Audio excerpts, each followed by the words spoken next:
La course au bien-être, c'est comme cela que nous l'avons intitulé, parce que certes, il y a tout cet aspect préparation dans les écuries, mais ensuite, in fine, c'est bien sûr pour la compétition, pour les hippodromes, et on va y regarder un petit peu comment les hippodromes s'organisent pour accueillir au mieux nos sportifs chevaux sur leur site. Pour cela, eh bien, Christelle Schneider s'est rendue le 11 novembre dernier lors d'une journée labellisée Race and Care sur l'hippodrome de Lyon-la-Soie pour comprendre un petit peu mieux l'organisation d'une journée de course sur un hippodrome. Regardez.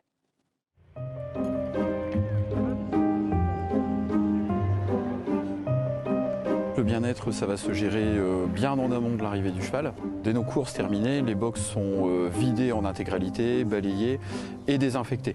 Ce qui fait qu'on va garantir au cheval qui va arriver par la suite d'avoir un box sain, avec une paille saine qui n'a pas été souillée.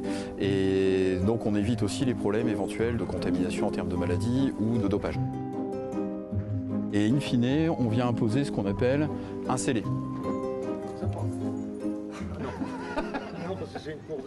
Aujourd'hui, il y a un contrôle qui est fait sur les pailles. Là, par exemple, dernièrement, on a un camion qui est reparti parce que la paille présentait beaucoup trop de poussière ou beaucoup trop de moisissure, ce qui peut éventuellement créer des problèmes respiratoires chez le cheval. Cette fois-ci, on n'est plus sur des box, on est sur ce qu'on appelle des stalles. Et quelquefois, certains sont plus stressés d'être en box qu'en stall. C'est-à-dire que là, aujourd'hui, ils ont une espèce de sentiment de liberté, même s'ils sont attachés, ils ont plus de possibilités de voir un peu ce qui se passe autour et c'est moins stressant.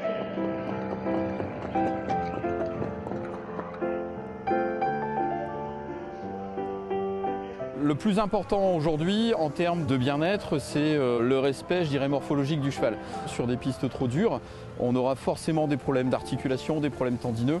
On doit leur apporter une qualité, je dirais, homogène partout sur la piste. Et là, en l'occurrence, on profite des échauffements pour s'assurer que les marques laissées sur la piste donnent satisfaction en termes de souplesse, mais aussi d'adhérence. Aujourd'hui, on a toute une chaîne de suivi en cas d'accident ou même de problème de colique jusqu'à la clinique. C'est-à-dire qu'on est capable de traiter un cheval blessé, de le transporter, de l'amener en clinique rapidement, quasiment dans l'heure, en fait. Dans la mesure où on respecte autant, je dirais, nos chevaux, on engage autant de moyens pour nos chevaux, pour nos jockeys, c'est déjà le signe que les choses évoluent vraiment dans le bon sens.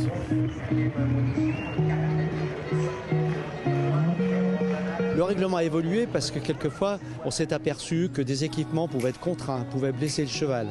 La cravache aussi, le règlement a beaucoup évolué. C'est filmé, c'est observé, c'est surveillé. Les amendes, elles tombent, les sanctions, elles tombent. Donc il y a beaucoup d'encouragement de la voix, des mains, des bras. Alors ça peut surprendre, mais là, c'est pas répréhensible dans la mesure, c'est pas brutal. C'est simplement pour accompagner le cheval. Par contre, on vient de voir un driver là, qui a utilisé sa cravache, lui sera certainement sanctionné. Sur les 2 ou 3 dernières années, la prise de conscience, elle a été partagée par tous. Je crois que maintenant, les drivers et les professionnels, ils sont attentifs. Et le public s'en porte que mieux. Je crois que l'image de course s'en porte que mieux. On est un peu des gendarmes pour le bien-être animal. Mais en finale, ce qu'on veut, c'est surtout du bien-être animal. C'est pas de sanctionner des jockeys. Le bien-être animal, c'est pas contre eux, c'est avec eux. Le bien-être animal, nous, il est en fait de faire en sorte que les opérations de prélèvement, que ce soit aussi bien urine que sang, se passent bien.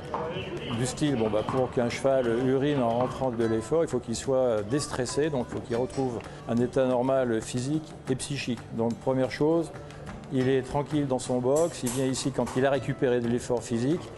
Et le but, c'est de l'avoir bien ici pour qu'il soit suffisamment décontracté pour uriner. Et après, on fait une prise de sang dans des conditions qui sont tout à fait là où le bien-être est respecté, dans le sens où on n'a pas le droit et on s'interdit d'utiliser des moyens décoercitifs, genre tornés ou autres, qui sont strictement interdits.